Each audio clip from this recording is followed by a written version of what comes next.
Imagine, imagine going to the doctor for, high blood pressure or maybe early stage diabetes. Right. You sit on that crinkly paper on the exam table, just, waiting for the inevitable. Oh, yeah. Everyone knows that sound. Exactly. Yeah. But instead of handing you a prescription bottle filled with, I don't know, manufactured pills, your doctor hands you a packet of tomato seeds, a trowel, and a map pointing to a vacant lot like 3 blocks from your house. Which sounds completely absurd. It does. It sounds like a strange piece of performance art or something. Because we are so conditioned to view medicine and public health as this very clinical, sterile, binary system. Yeah, you're sick, you get a chemical intervention from a pharmacy, and you just hope the numbers on your blood tests go down. Right. We expect health to be engineered. And I mean, it is a comforting expectation. We're culturally trained to want solutions that are visible, categorized, and just neatly dispensed from a laboratory. The medical model is entirely built on isolated variables. But when you actually step into the reality of systemic nutrition or community health and behavioral shifts, that isolated model starts to look remarkably inadequate. It really does. We're looking at a diagnostic and intervention landscape that operates much more like an ecosystem than a machine. And today, being Saturday, June 27, 2026, we are right in the thick of prime summer growing season for a huge portion of the world. It's the perfect time to talk about this. Totally.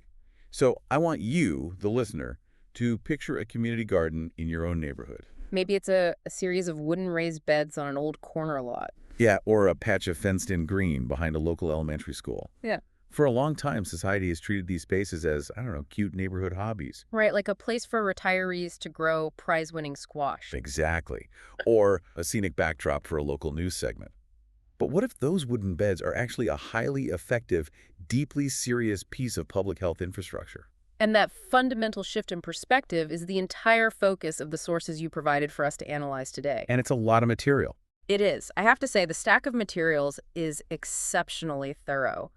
We're pulling from a really wide-ranging collection of peer-reviewed literature. Like the systematic reviews from the Journal of Nutrition, Education, and Behavior. Yes, and BMC, Public Health, and Sustainability Science. But we aren't just looking at the academic research, we are pairing that with hard government data. Which is where it gets really grounded. Exactly. We're looking at reports from the CDC stacks, the EPA's Brownfield Guidelines, and the USDA. And for listeners who might not be familiar with all the bureaucratic alphabet soup, when we say USDA, we are talking about the United States Department of Agriculture. Right. And specifically their S&P-Ed program, which we will definitely get into. Precisely. And to ground all this theory in reality, we're also examining on-the-ground operational reports from university extension programs spanning the entire country. Like the University of Minnesota and Illinois? Yep, and Penn State, Georgia, and Michigan State. These are the institutions actually doing the, dirt under the fingernails work of implementing these programs. The sheer volume of evidence is just staggering. Yeah. And our mission for this deep dive is to basically bypass the romanticized, idyllic version of gardening. No more cute squash stories. Exactly. We are going to explore the concrete, measurable role of community gardens in improving nutrition security, tackling food deserts, and boosting community well-being. And perhaps more importantly, the logistics. Yeah, we are going to get into the gritty, complicated logistics of making these spaces actually function safely. So, okay, let's break this down. Before we can evaluate how a garden changes a city or a neighborhood, we need to zoom in on the individual. We have to. What is literally happening on the dinner plates of the people who dig their hands into this soil? Starting at the micro level is essential. Because if an intervention fails to change the behavior of the individual participant, it has zero chance of scaling up to create a community-wide impact. That makes total sense. When we look across the systematic reviews in your sources, I'm looking specifically at the recent reviews and the foundational papers that have been tracking this for decades. The data presents a remarkably unified conclusion. Which is? People who participate in community gardening consume more fruits and vegetables. The baseline of their diet fundamentally shifts upward.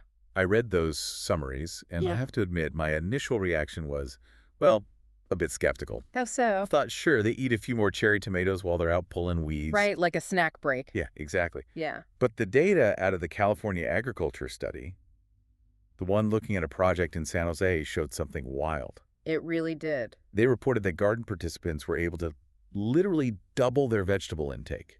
double it. Yeah, bringing them up to the daily recommended servings. But I mean, was that self-reported data or did they actually track this rigorously? Because doubling your vegetable intake is a really profound dietary shift. The skepticism is entirely warranted, but the methodology of these studies is rigorous. The researchers aren't just asking people, hey, do you feel like you eat more greens? Right.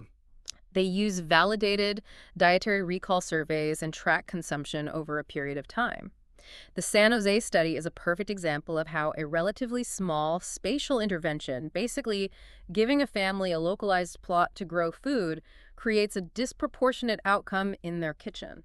And what were the exact numbers? They found that participants were jumping from about 1.9 servings of vegetables a day to nearly 4 servings. Wow. That is the difference between a high risk for cardiovascular disease and a stabilized health trajectory. It really is. But what is the actual mechanism here? Why does putting a seed in the ground change human behavior so drastically? It can't just be that the food is physically closer to their house. Proximity is a factor, sure, but it's a pretty minor one compared to the behavioral psychology at play. The literature points heavily to a concept called seasonal eating. Which is something our modern food system has completely eradicated. Oh. I mean, if I want a tomato in January in the middle of a blizzard, I can just go to the supermarket and buy one.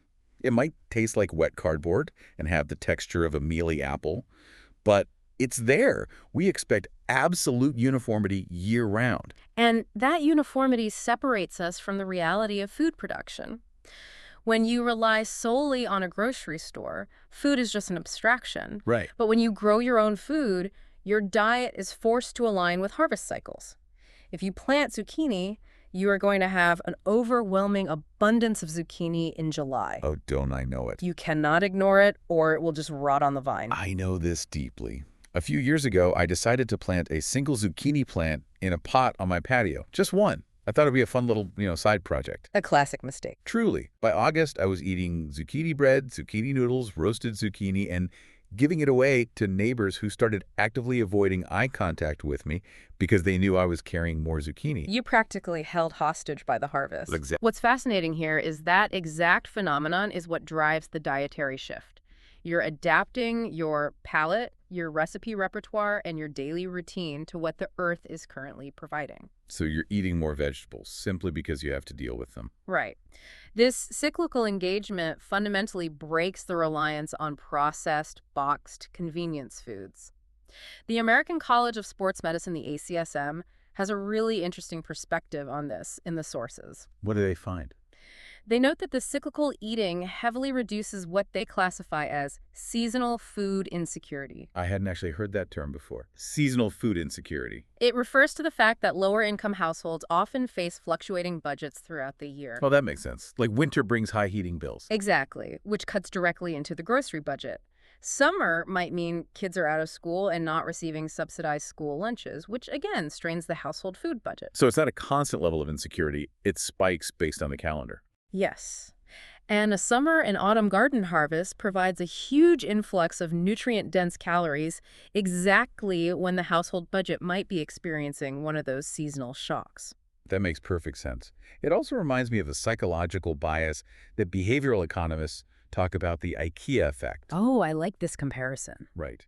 If you buy a cheap, pre-assembled end table from a big box store, you don't really care about it. If it gets scratched, whatever. Yeah, it's disposable. But if you buy a flat-pack table and spend 4 hours on your living room floor, sweating and cursing with a tiny hex wrench to put it together, you suddenly cherish that table. You built it. Exactly. It holds disproportionate value to you. It seems like the exact same psychological principle applies to agriculture. You are much more likely to eat a bowl of kale if you spend 3 months watering it, weeding around it, and defending it from aphids. The psychological investment is a thoroughly documented mechanism in the reviews. The act of participation creates a really powerful cognitive link between the physical effort and the nutritional reward. You value the food more because of the labor. Precisely. And what is particularly compelling in the data is the finding that this psychological shift happens even for occasional garden participants. Oh, really? Yeah, you don't have to be out there for 3 hours every single day to experience the cognitive shift. The mere act of tending the space, even occasionally, alters how you perceive the value of fresh produce. Okay, so the person holding the trowel is eating more vegetables. But what about the rest of the family? That's a crucial question. Because it's great if one person is having a dietary awakening, But if they go home and their spouse and kids are still eating frozen pizzas, the public health impact is super isolated. Does the literature show if this IKEA effect radiates outward? It undeniably radiates outward. The data published in PubMed specifically focused on this household dynamic. And what did they find? The research looked at adults in urban households, where at least one member actively participated in a community garden. The data confirmed that fruit and vegetable intake increased for the entire household, not just the gardener. How does that actually work in practice? I mean, if a teenager never sets foot in the garden, why are they suddenly eating better? Because the garden alters the daily food environment of the home. Oh, because the food is just physically there. Right. The person doing the gardening brings the harvest into the kitchen. The presence of that fresh, perishable food on the counter alters the grocery shopping list for the week. You don't buy frozen spinach if you have fresh spinach sitting on the island. Exactly. The primary cook is now incorporating those ingredients into dinner. The environment dictates the choices. If there is a huge bowl of fresh, sweet cherry tomatoes on the kitchen counter that a parent proudly grew, a teenager walking by is highly likely to grab a handful as a snack. Instead of opening the pantry for chips. Yes. The entire family's baseline food habits shift simply because the immediate environment has been modified. It's environmental nudge. That is a really powerful ripple effect. But since we know these spaces fundamentally change the dietary trajectory of an individual household, we really need to pan the camera out. To the community level. Right. Because the sources you aggregated aren't just looking at isolated families. They are analyzing systemic neighborhood issues. If we're going to look at gardens as public health infrastructure, we have to talk about how they address structural inequality. And specifically, the concept of food deserts. Yes. To address that, we need to be very precise about what a food desert actually is.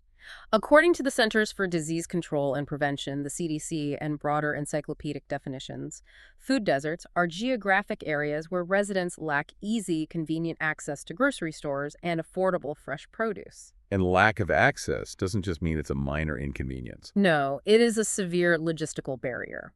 In these areas, the local convenience store or gas station might sell processed snacks, sodas, and maybe a few highly oxidized, expensive apples. If you're lucky. Right.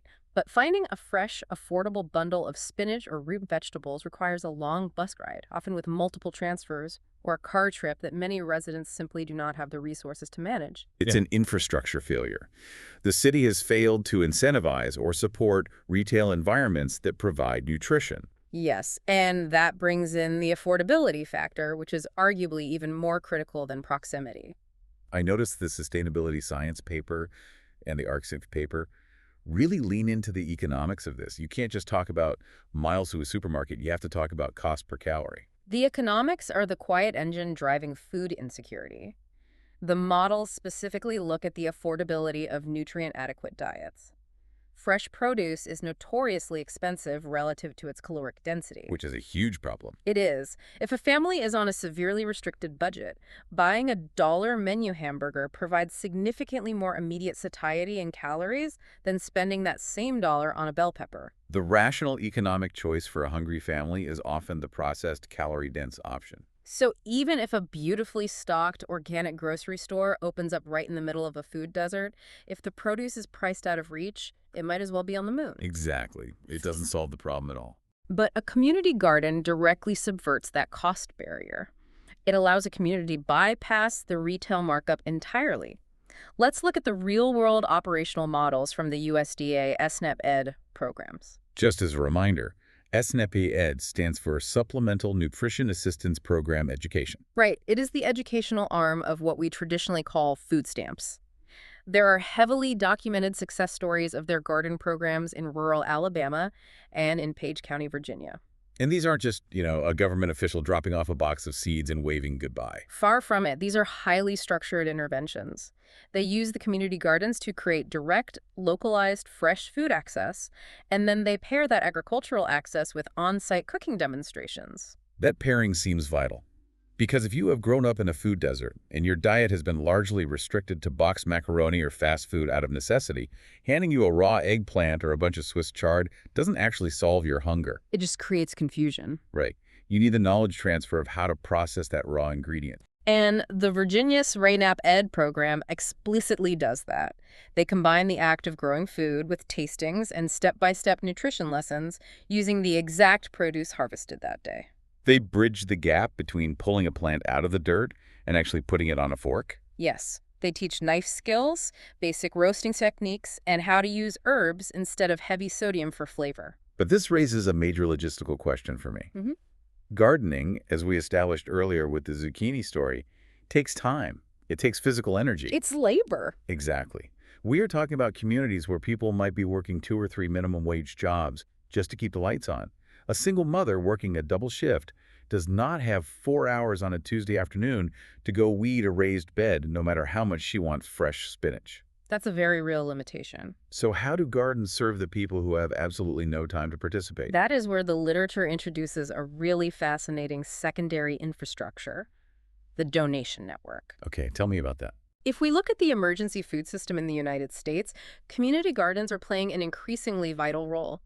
University extension programs, specifically those detailed in the reports from Minnesota, Illinois, and Georgia, have organized models they call giving gardens. What makes a giving garden different from just a standard community plot? Intentional overproduction. Ah, so they aren't just growing for themselves. Right. These are community gardens or specific plots within a larger garden that are designed solely to generate surplus.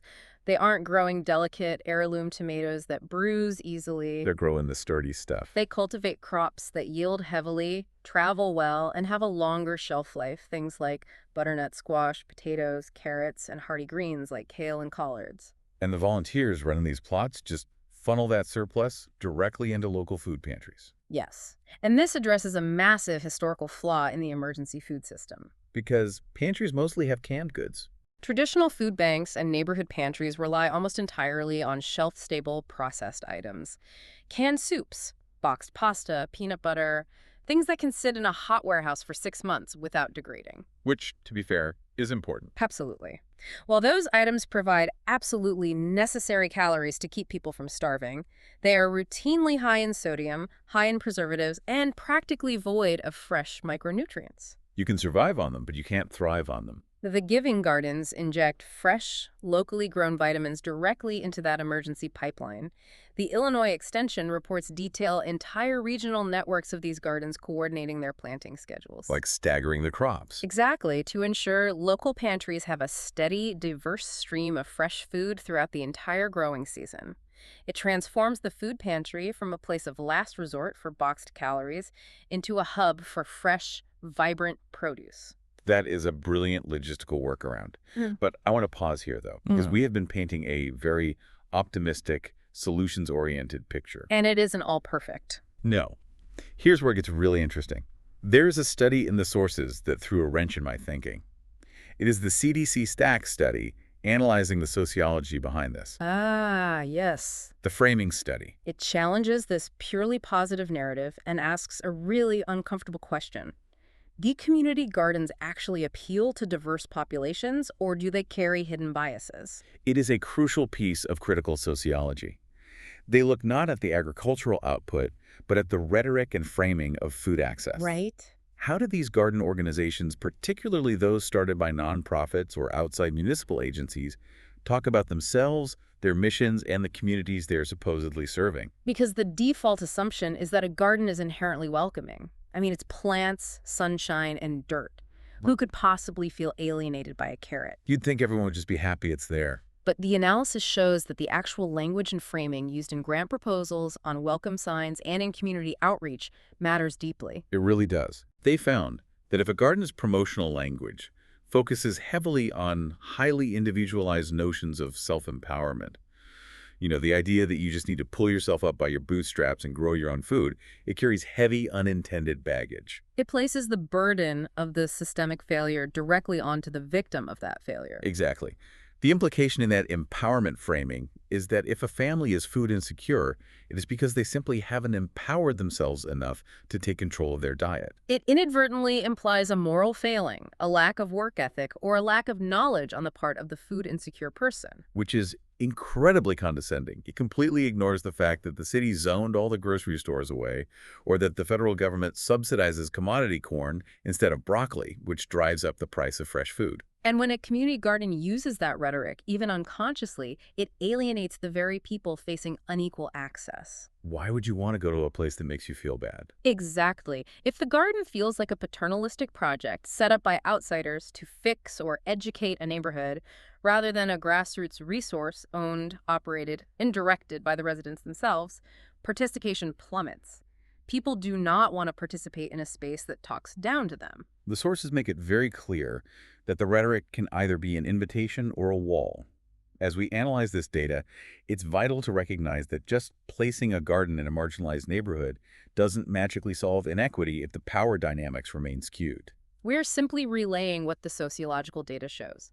The narrative of saving communities through gardening often backfires. Because it's not actually addressing the root problem. If we connect this to the bigger picture, that tension ties directly into the physical, structural reality of where these gardens are located. I want to ask the listener to think about the community gardens they have seen. Who actually owns that land? That's a great point. The research from Loma Linda University highlights a fatal flaw in many of these initiatives. They point out that gardens require highly intentional, permanent policy and zoning support. Because right now, a lot of them are just handshake agreements, right? The city has a vacant lot, it's collecting trash, so they let a neighborhood group put some raised beds on it to make it look nice. Exactly. But you cannot achieve true food equity if the garden is just a temporary, precarious squatter's plot. What happens when the neighborhood gentrifies slightly? Because the community worked hard to clean it up. We've seen it happen. A developer swoops in, buys the vacant lot from the city, paves over the raised beds, and builds luxury condos. And the community's labor is erased overnight. Equitable land access requires municipal protection. Cities have to formally zone these areas for urban agriculture. They have to decide that a garden is a permanent civic asset in the exact same category as a public library, a fire station, or a public park. Yes. But even if a city gets the zoning right and addresses the immediate food inequity for adults, we are really only treating the current generation. Right, the adults. Changing the long-term, generational trajectory of public health requires focusing on the youngest members of the community. We need to talk about kids and school gardens. This is perhaps the most robustly researched and clinically validated area in your entire stack of sources. Really? Oh, the consensus regarding children is overwhelming. We are looking at reports from the Community Preventive Services Task Force, foundational studies in the Journal of the American Dietetic Association, and comprehensive reviews in BMC Public Health. And they all say the same thing.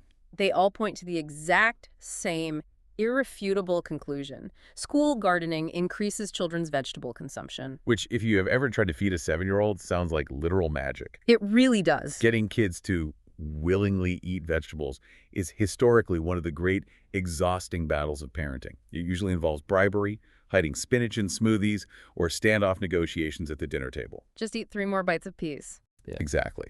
But the USDA farm-to-school resources, and specifically the Nutrition to Grow On curriculum developed by the University of Minnesota Extension for upper elementary students, show that voluntary consumption is entirely possible. It's proven. The question is how? Why does this work so much better than just putting a side of steamed, mushy broccoli on a styrofoam cafeteria tray and telling them it's good for them? The literature insists on a very specific 2-pronged formula. Simply throwing kids outside to play in the mud and plant a few seeds is not enough. That's just recess. That is recreation, not intervention. The dietary shift, clinically speaking, only happens when experiential, hands-on growing is explicitly and immediately paired with formal nutrition education. It has to be a combined curriculum. Exactly. You teach the children in the classroom about plant biology, you explain what a vitamin is, how fiber moves through the human digestive system, and why leaves need sunlight. The textbook stuff. And then you immediately take them outside to the school garden to observe, measure, and harvest the very plant they just studied. The physical act of harvesting cements the academic extraction. I look at school gardens as the Trojan horse of nutrition. Oh, that's a good way to put it. You simply cannot lecture a 3rd grader into liking kale. If a teacher stands at the front of a room and talks about antioxidants and long-term cardiovascular health, the kid's eyes will glaze over immediately. Naturally. But if you mask that exact same lesson as a messy outdoor science experiment, if you say, today we are going to dig in the dirt, catalog worms, and see what happens when we pull this weird purple root out of the soil. Suddenly, they are fully engaged. They are scientists. Yes. And they end up eating the purple carrot voluntarily because it was their personal scientific discovery. It is a highly effective psychological strategy. The research validates that mechanism perfectly. The hands-on element breaks down a phenomenon called neophobia.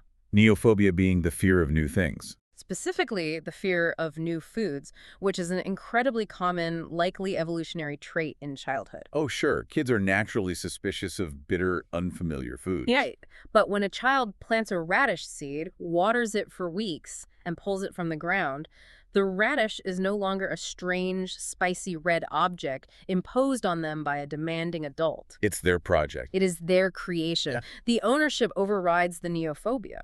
And it isn't just about the food. The Children in Nature Network research summary in your sources points out that this paired approach creates secondary benefits across the board. The benefits radiate out. It enhances academic performance in traditional science classes because they have real-world context for biology. It increases their daily physical activity, and it boosts psychosocial outcomes. Yes. They have to practice patience waiting for seeds to sprout. They have to use teamwork to move soil or water large beds. The psychosocial development is a huge component. However, a critical logistical question arises when we look at school interventions.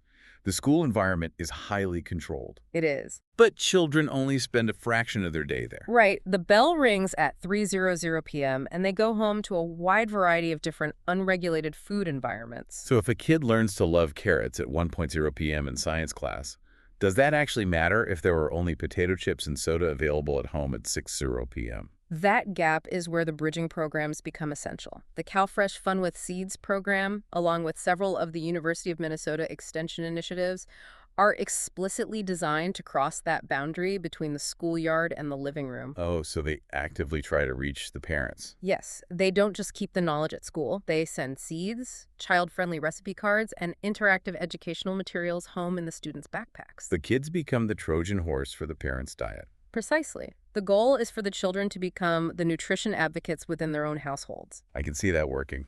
A child comes home buzzing with enthusiasm about a sugar snap pea they grew, and they say, "Look what I grew, we have to make this recipe." Yeah. It forces the parents to engage with the material. The kids drive the behavioral change at the household level, which loops us right back to the household impact data we discussed at the very beginning of this deep dive. It is an incredibly elegant, closed loop. The school garden changes the kid changes the household grocery list, the household diet improves. Exactly. But we have to pivot here, because everything we have discussed so far is the behavioral outcome. The human element. Right. We've established that gardens are phenomenally effective public health tools. But establishing a garden requires far more than just scattering some seeds, walking away, and hoping for rain. The romantic ideal of a garden is often drastically different from the logistical reality on the ground. Exactly. We need to get into the dirt on the logistics. Literally. Because setting one of these up is an intense undertaking. This is where we transition from behavioral science and sociology into what is essentially civic engineering. Okay, lay it out for us. Establishing a functional community space is building infrastructure. And the literature on preventing chronic disease makes a definitive, non-negotiable point. Successful community gardens require dedicated garden coordinators. Meaning someone actually has to be in charge. You can't just be an anarchic collective of people showing up whenever they feel like it. No, the research found that leaving community gardens as informal, loosely organized plots almost inevitably leads to systemic failure. Why is that? When there is no central leadership, people lose interest. Weeds take over the pathways, interpersonal conflicts arise over who gets to harvest the tomatoes, or someone forgets to turn off the irrigation and floods a neighbor's plot. So it just devolves into chaos. Pretty much. To function as a reliable public health tool, gardens must be managed as structured health interventions. So what does a garden coordinator actually do? Because I think people envision this job as just sitting on a bench in a sun hat, occasionally pointing at a watering can. Not even close. The USDA SNAP aid reports outline a grueling administrative and physical job. It sounds like a lot of work. It is essentially a nonprofit management position combined with agricultural labor. Coordinators manage complex volunteer schedules. They oversee crop rotation to ensure the soil isn't depleted. Oh, right. Crop rotation is a whole science. Exactly. And they have to mediate disputes between gardeners. They write grants for funding, secure municipal water rights, which can be a bureaucratic nightmare in many cities, and ensure that safety rules are meticulously followed. The SNAP reports even detail the necessity of adapting this leadership training to virtual settings during crises, just to keep these coordinators trained and the program sustainable. It requires heavy civic lifting. And the logistics extend far beyond just managing people. The environmental safety concerns are severe. When we talk about urban community gardens, we are very often talking about converting vacant lot spaces that the Environmental Protection Agency, the EPA, classifies as brownfields. The EPA Brownfields and Urban Agriculture Guidelines, which were a key piece of your source material, are very blunt about the hidden chemical dangers here. Because a vacant lot in the middle of a dense city wasn't always just an empty field of grass. Rarely. 50 years ago, it might have been a gas station with leaking underground tanks. It might have been a dry cleaner using harsh solvents, or an industrial dumping ground for a manufacturing plant. Exactly. Converting these blighted lots into green spaces has profound mental health and community benefits, but the soil chemistry is absolutely paramount. What are we actually worried about in the soil? Urban soil is routinely contaminated with high levels of lead, heavy metals, petroleum byproducts, and asbestos. The EPA guidelines mandate that these sites must be rigorously tested and the soil mitigated before a single food crop is planted. What happens if you don't? Say a community group just goes rogue, breaks up the concrete, and plants a bunch of carrots in contaminated urban dirt. That is a public health disaster. You have to understand the botany of how plants interact with toxins. Okay. Root vegetables like carrots, beets, and radishes grow directly in the soil and will readily absorb heavy metals like lead right into their tissue. Wait, so the plant acts like a sponge for the pollution? It's a process called phytoremediation. Certain plants are actually used intentionally to pull toxins out of the ground to clean it. Oh, I've heard of that, using sunflowers to clean up radiation or something. Exactly. But if a human then eats that carrot, they are directly ingesting concentrated heavy metals, which causes severe neurological damage, particularly in children. That is terrifying. Interestingly, fruiting plants like tomatoes or peppers are generally safer because the heavy metals rarely travel all the way up the vascular system of the plant into the fruit, but the risk is still way too high. So how do you mitigate it? You can't just scoop out an entire city block of dirt. No, you utilize physical barriers and raised beds. The EPA requires laying down impermeable geotextile fabrics over the contaminated soil. So the roots can't go down into the bad stuff. Right. Then building tall wooden or metal beds and bringing in hundreds of cubic yards of clean, tested, imported soil from off-site. It is a major, expensive construction project before a single seed goes in. And the safety logistics don't stop at the soil chemistry. Once the clean dirt is in, you have biological safety to consider. Right, the pathogens. The USDA guidelines for schools and the highly specific Penn State Extension guidelines focus heavily on food safety handling and the use of fertilizers. Specifically, the use of manure. Penn State has an entire publication dedicated to the safe use of manure in home and community vegetable gardens. Why is manure such a big deal? Because these gardens are shared spaces, very often populated by novice volunteers who do not have formal agricultural training, there is a high risk of bacterial cross-contamination. Right, because people think manure is just natural fertilizer. You buy a bag, you throw it on the plants, and they grow bigger. But if raw or improperly, incompletely composted manure is applied directly to the soil where food is growing, you introduce pathogens. You risk severe outbreaks of E. coli, salmonella, or listeria. Which defeats the whole purpose of a public health intervention. When you are growing food that will be shared among multiple families or donated to a local food pantry's emergency system, strict food safety protocols are not optional. You have to know the exact temperature your compost reached to ensure pathogens were killed. It is a public health necessity. So what does this all mean? To summarize the logistical reality, you have to run chemical assays for lead, build physical barriers, import clean soil, train dozens of volunteers, write grants to secure funding, navigate archaic city zoning laws, mediate neighborhood disputes, and ensure nobody is accidentally spreading E. coli on the lettuce going to the food bank. It is a staggering amount of invisible labor. It's basically running a mini municipality, which brings us back to the policy level. If a city recognizes how much work goes into this and how fragile these systems are, how should they view these spaces? This raises an important question regarding municipal planning. The data suggests they must view them as permanent, critical infrastructure. Not just a cute pop-up. Right. Are these gardens just temporary placeholders to make a blighted neighborhood look appealing until a real estate developer comes along with a lucrative offer? Or are they permanent municipal assets, supported by health departments, protected by zoning laws, and funded with the same reliability as a public utility? Because if the clinical data shows that these spaces drastically improve public health, lower seasonal food insecurity, and alter the dietary habits of entire generations of children, they shouldn't be left to the whim of the commercial real estate market. Exactly. The Loma Linda research drives this home. For community gardens to be a viable long-term approach to food equity, the policy supports have to be cemented in law. So where does that leave us? If we synthesize the core journey of all these diverse sources, from the behavioral psychology to the soil chemistry, the overarching picture is undeniably clear. Community gardens are not just quaint, recreational places to grow a few tomatoes. No. When they are backed by strong leadership, rigorous environmental safety protocols, and municipal support, they are dynamic, highly effective public health tools. They literally double vegetable intake for participants. They funnel fresh, nutrient-dense produce directly into emergency food systems that desperately need it. They teach children lifelong dietary habits through hands-on experiential learning. And they build vital social capital in neighborhoods that have been structurally deprived of resources. They are a multi-tool for community well-being. And so, to you listening right now, whether you are prepping for a city council meeting to argue for permanent zoning protections, or you're looking to revitalize a vacant lot in your own neighborhood. Or maybe you are just a parent trying to figure out how to get your own kids to eat more greens without a nightly argument. Right. The evidence across all these studies is clear. The solution might just be outside, in the dirt, waiting to be cultivated. The measurable impacts on human diet, mental health, and community resilience are all thoroughly validated in the data, provided we are willing to put in the logistical and political work to support them.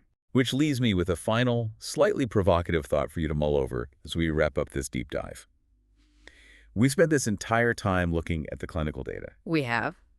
We know that a community garden plot is as effective, and in some cases of long-term behavioral change, more effective at improving dietary health and preventing chronic illness than many traditional pharmaceutical medical interventions.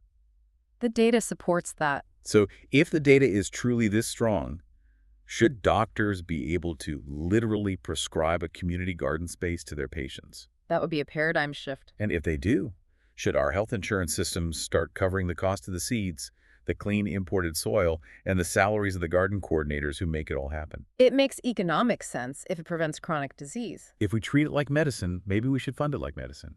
Something to think about next time you walk past those sunflowers growing on the chain link fence.